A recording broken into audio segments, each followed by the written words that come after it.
Hello everyone, welcome to the session. आज हम discuss करने जा रहे हैं Punjab school education board grade 7th के सोशल स्टडीज और उसका geography section lesson number 4 ocean, समुद्र के बारे में, पानी के बारे में आज हम बात करेंगे। देखिए, अगर आप अर्थ देखें तो आपको दिखाई देगा कि लैंड और वाटर, जमीन और पानी अनइक्वल है, मतलब बराबर मात्रा में नहीं मिलेगा। धरती का 2/3 हिस्सा जो है वो पानी से कवर्ड है, पानी से भरा हुआ है। वो पानी पीने लायक नहीं है क्योंकि उसमें नमक का जो मात्रा है वो बहुत ज्यादा है। कहने का मतलब वो सेलाइन है। तो आगे से अगर मैं सेलाइन वर्ड का यूज करूं तो इसका मतलब उसमें नमक है, नमक की मात्रा है। तो 71% धरती का जो हिस्सा है वो पानी से भरा हुआ है और सिर्फ 29% जो है जमीन से भरा हुआ है। तो ये जो बड़े बड़े पानी के सोर्सेस हैं, बड़े बड़े एरियाज में जहां पे पानी भरा हुआ है, उनको हम ओशंस बोलते हैं। लेकिन अगर कोई छोटा हिस्सा होता है पानी का जिसके एक साइड पे लैंड होता है, धरती, और दूसरे साइड पे आगे पानी ही पानी होता है, उसे हम सी बोल सकते हैं। तो ओशन और सी में ये फर्क है, ओशन बहुत बड़ा होता है, सी थोड़ा छोटा होता है और उसके एक साइड पे लैंड होता है। तो बड़ी बॉडी ओशन, छोटे वाली आपकी सी हो गई। इंडिया के मैप पे अगर आप देखें तो एक साइड आपको दिखाई देगा अरेबियन सी जहां लक्षद्वीप आइलैंड है और दूसरी साइड आपको दिखाई देगा बे ऑफ बंगाल। और इन दोनों सी को जो ज्वाइन कर रहा है वो नीचे है हमारा इंडियन ओशन। तो दुनिया की बात की जाए तो मैप पे आपको दिखाई देगा 5 मेन ओशंस हैं। पैसिफिक ओशन, एटलांटिक ओशन जो एस शेप में आपको दिखाई देगा, बिटवीन अमेरिका एंड यूरोप और अफ्रीका एक साइड। फिर आ जाता है Indian ocean, Arctic ocean and Antarctic ocean. ये सारे के सारी वाटर बॉडीज आपस में कनेक्टेड हैं, आपस में जुड़ी हुई हैं एक या दूसरे जरिए से। तो अगर ये आपस में कनेक्टेड हैं, आपस में जुड़ी हुई हैं, तो एक दूसरे का दुख सुख भी तो बांटती होंगी ना। तो जो पानी है वो भी इनमें मिक्स होता रहता है। जहां ठंडा पानी है वो मिक्स होके गर्म पानी के साथ मिलता है, जो गर्म पानी है वो ठंडे पानी के साथ मिलता है। मतलब सर्कुलेशन चलता रहता है जब तक नॉर्मल टेम्परेचर ना आ जाए। पानी तो नॉर्मल होने की कोशिश करता है। अगर आप टेबल देखें तो आपको दिखाई देगा कि एक पर्टिकुलर ओशन ने कितने करोड़ स्क्वायर किलोमीटर एरिया जो है वो कवर किया हुआ है। अगर हम बात करें पैसिफिक ओशन की तो वो सबसे बड़ा ओशन है जिसने कवर किया हुआ है 16.6 करोड़ स्क्वायर किलोमीटर का एरिया धरती पे। Atlantic ocean 8.2, Indian ocean 7.3, Arctic ocean 1.3 और एंटार्क्टिक ने भी एक बड़ा हिस्सा कवर किया है। कम से कम नहीं तो 1000 किलोमीटर तो है ही है इसका एरिया। तो इनके बारे में एक एक चीज समझ लेते हैं। अगर हम पैसिफिक ओशन की बात करें, जो सबसे बड़ा ओशन है, वो सबसे बड़ा भी है और सबसे गहरा और डूंगा ओशन भी है। इसके अंदर अगर आप, जो हमारी धरती के ऊपर सबसे ऊंची चोटी है वो है माउंट एवरेस्ट, 8848 मीटर्स की। अगर उसको निकाल के इसके अंदर डिप करोगे या इसके अंदर डाल दोगे तो फिर भी नीचे का हिस्सा पानी से भरा होगा। मतलब आप ये कह सकते हैं माउंट एवरेस्ट से भी बड़ा है इसका जो डेप्थ है, वो डूंगा उससे भी ज्यादा है। एटलांटिक ओशन की बात की जाए तो एटलांटिक ओशन लगभग आधे साइज का है पैसिफिक ओशन से, लेकिन ये एस शेप में है और साथ में यहाँ पे ट्रेड, व्यापार देशों के बीच में बहुत होता है, तो बहुत शिप्स चलती हैं। अगला आ जाता है इंडियन ओशन। इंडियन ओशन का नाम रखा गया हमारे अपने देश के ऊपर, जो एक सब कॉन्टिनेंट है। कॉन्टिनेंट का पूरा क्राइटेरिया नहीं फुलफिल करता, लेकिन फिर एक छोटा हिस्सा है कॉन्टिनेंट के टाइप का। तो इंडिया के ये साउथ में पाया जाता है। और अगर हम बात करें सबसे छोटे ओशन की तो वो हो जाता है आर्कटिक ओशन। आर्कटिक ओशन जो है उसको हम आइसलैंड भी कहते हैं क्योंकि साल भर सूरज की किरणें इसमें बहुत कम पड़ती हैं और ये बर्फ से भरा हुआ होता है, नॉर्थ में होता है, तो इसीलिए इसको आइसलैंड भी बोला जाता है। ज्यादा जीव जंतु जानवर आपको यहाँ नहीं मिलेंगे।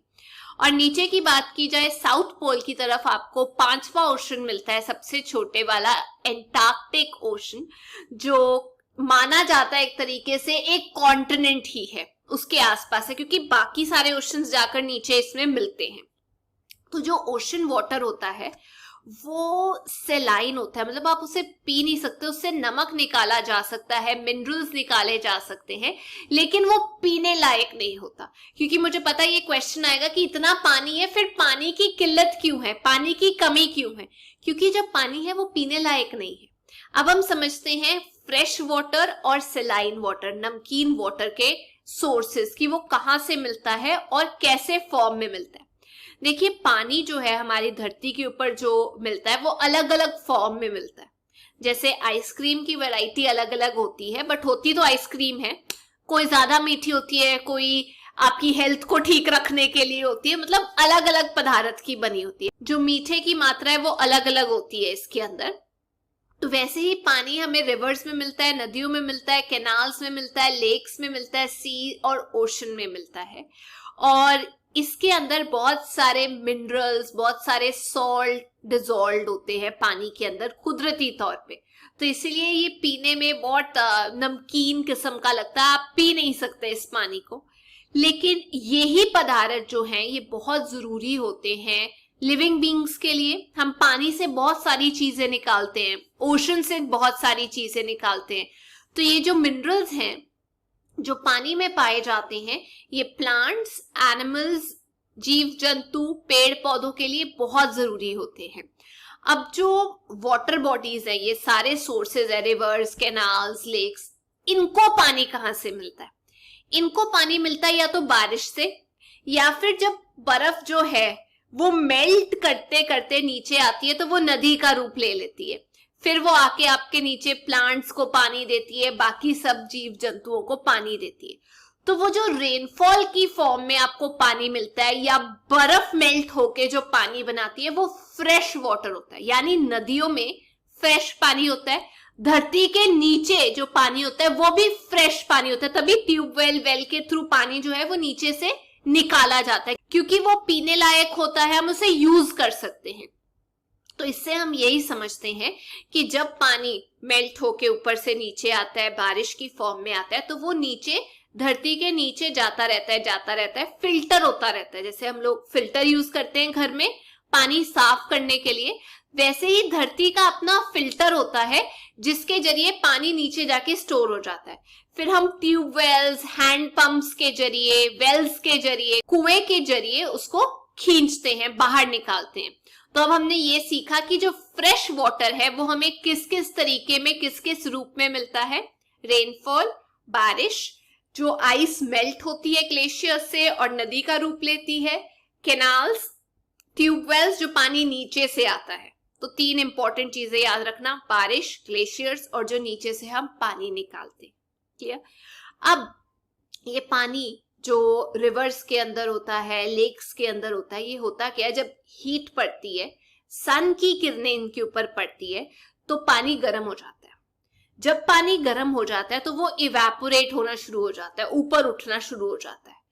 तो जो खड़ा हुआ पानी है जो पीछे रह जाता है, उसके अंदर जो सॉल्ट की मात्रा है वो बढ़ जाती है, क्योंकि पानी तो ऊपर चला गया, इवेपोरेट हो गया, पीछे जो रह गया वो रह गया नमक, तो सॉल्ट की मात्रा ज्यादा होगी। लेकिन अगर रेनफॉल पड़ती है, बारिश पड़ती है, तो आप ये सोचिए वो फ्रेश वाटर है, उसकी वजह से क्या होता है कि फ्रेश वाटर ऐड होने की वजह से जो सॉल्ट, नमक का जो परसेंटेज है वो कम हो जाएगा। तो जब पानी ऊपर जा रहा है तो हम कह सकते हैं सेलाइन हो रहा है, नमक ज्यादा हो जाएगा पीछे जो पानी रह जाता है। और जब पानी ऊपर से नीचे गिर रहा है तो उसकी वजह से जो नमक का परसेंटेज है वो क्या हो जाता है, कम हो जाता है। तो मोर और लेस, ज्यादा या कम बात करें अगर हम कि कितना नमक होता है ओशंस के अंदर, वो लगभग सेम होता है। और वो कैसे नमक हमें मिलता है, देखो पानी के अंदर एसिड होता है और जो जीव जंतु हैं वो कार्बोनेट का इस्तेमाल करते हैं। तो एसिड और जो कार्बोनेट है वो बेस का काम करता है। साइंस में बोला जाता है जब एसिड और बेस मिलते हैं तो सॉल्ट बन जाता है। तो कुदरत अपने तरीके से करिश्मे दिखाती है, एसिड को कार्बोनेट के साथ मिलाया जाए, बेस के साथ मिलाया जाए, जो फिश कंज्यूम करती है, खाती है, उसके शेल्स बनते हैं उससे, तो हमारे पास आ जाता है सॉल्ट।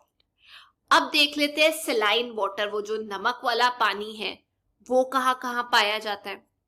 जो पानी आपको लेक में मिलता है, क्योंकि वो कहीं से मिक्स नहीं हो रहा। अगर तो वो ताजे पानी के साथ मिक्स हो रहा होता तो आप कह सकते थे कि अरे नहीं नहीं, इसके अंदर नमक कम होगा।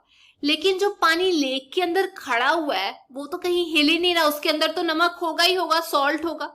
जो सी है जिसके आसपास लैंड है वहां पे भी कहीं पानी मिक्स नहीं हो रहा, तो हम कह सकते हैं लैंड से लॉग्ड सी के अंदर भी सॉल्ट ज्यादा होगा।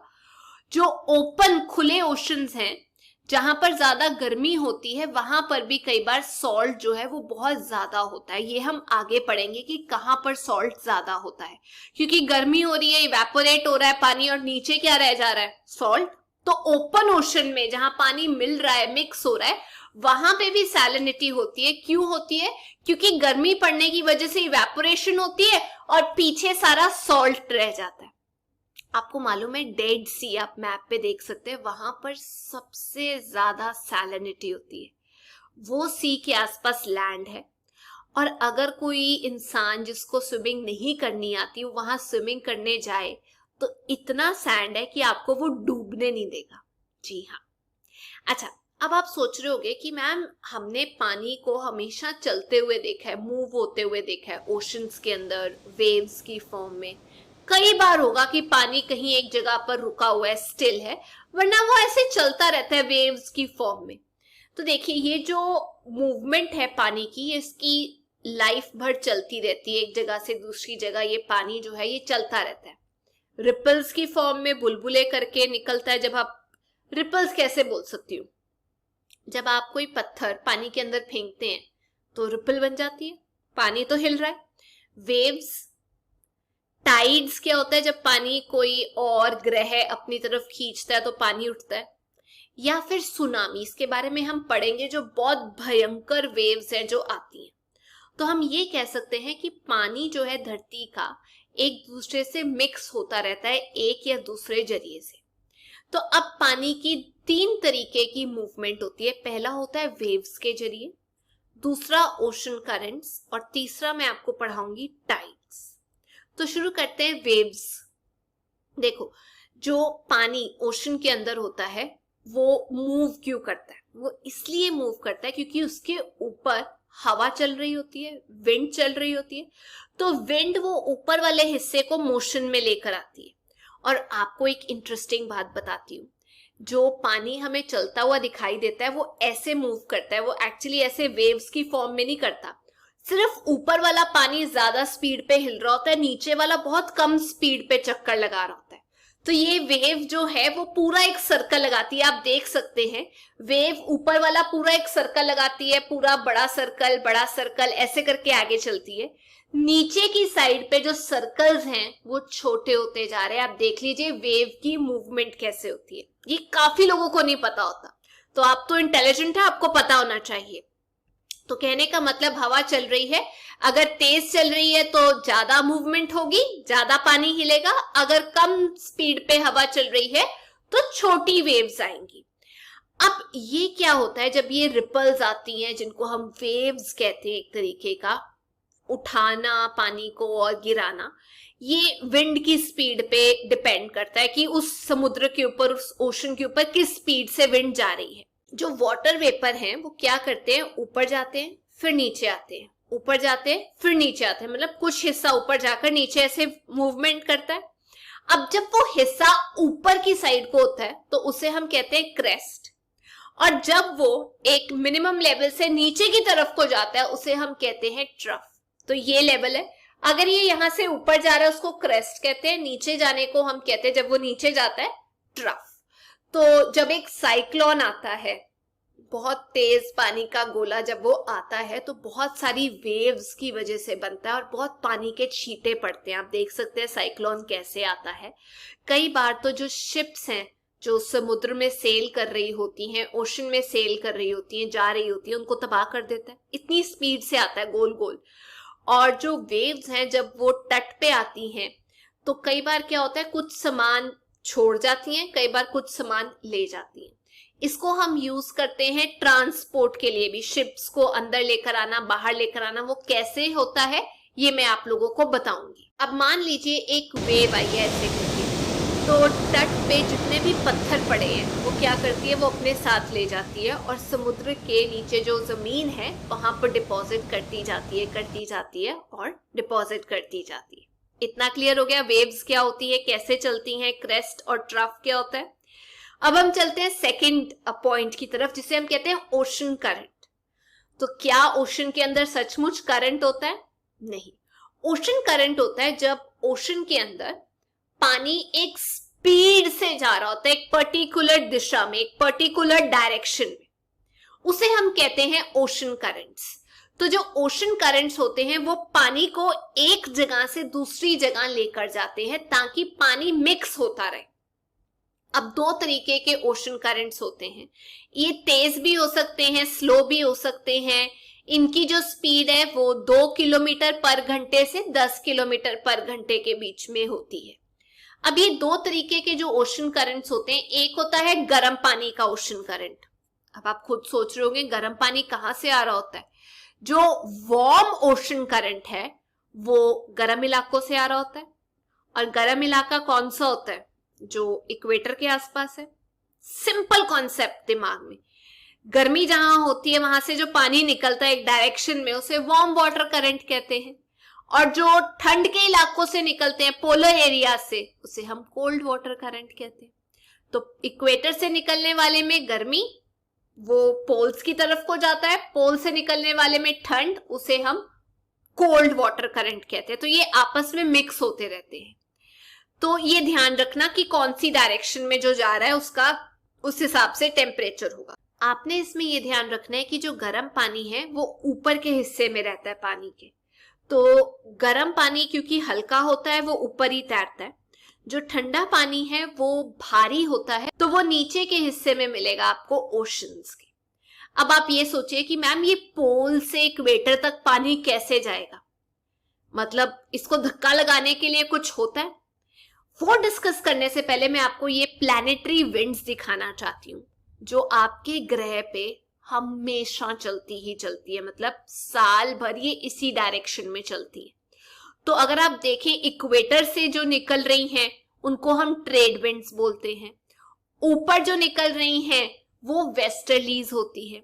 वेस्टर्ली इसलिए क्योंकि वो वेस्ट से आ रही है ना, तो इसीलिए उनका नाम वेस्टर्ली होता है। जिस डायरेक्शन से विंड आ रही होती है उसका नाम उस हिसाब से पड़ जाता है। तो आप देख सकते हैं ये विंड्स हैं ग्रह पे, ये ऐसे ही चलती रहती है, जिसकी वजह से पानी को धक्का मिलता है। टेम्परेचर में तो फर्क पानी के वैसे ही होता है। अब ये धक्का कौन देता है पानी को? ये विंड्स देती हैं एक पर्टिकुलर डायरेक्शन में, और ये साल भर इसी डायरेक्शन में चलती रहती हैं। अब देखो होने को क्या होगा कि जो ट्रेड विंड्स हैं वो जिस डायरेक्शन में जाएंगी पानी को उसी डायरेक्शन में लेके जाएंगी। जो सन है वो क्या करता है, पूरी धरती को एक मात्रा में गर्मी नहीं प्रोवाइड करता। जो इक्वेटोरियल रीजन्स है, इक्वेटर के आसपास के इलाके हैं, वो ज्यादा गर्म होते हैं। पोल्स के आसपास ठंडे रहते हैं, मतलब वहां पे ज्यादा हीट नहीं पहुंचती। तो ऊपर जाते जाते टेम्परेचर में फर्क आता है, विंड्स की डायरेक्शन में फर्क आता है, तो ओशन करंट्स में भी फर्क आएगा। देखिए गर्म पानी हल्का ऊपर के हिस्सों में जाएगा, इक्वेटोरियल रीजन से पोल्स की तरफ को जा रहा है। गर्म पानी इक्वेटर से पोल्स की तरफ को जा रहा है क्योंकि वो हल्का है, और ट्रेड विंड्स वेस्टर्ली हेल्प कर रही है। अब जो पोलर एरिया से भारी पानी है वो नीचे से उसको रिप्लेस करेगा। सर्कल चलेगा ना, ऐसे रिप्लेस तो होगा ही पानी। तो वो पोलर एरिया से नीचे की तरफ को पानी आकर, नीचे से आके पानी इक्वेटर की तरफ को आता है, फिर वो गर्म होके ऊपर जाता है, फिर पोल्स की तरफ, मतलब ऐसे करके एक सर्कल बन जाता है। ये एक मूवमेंट है ओशनिक वाटर्स की। तो आप डायग्राम में भी देख सकते हैं कि ऐसे करके जो मोशन है वो पानी की चलती रहती है। और क्या मदद करता है इसको चलाने में?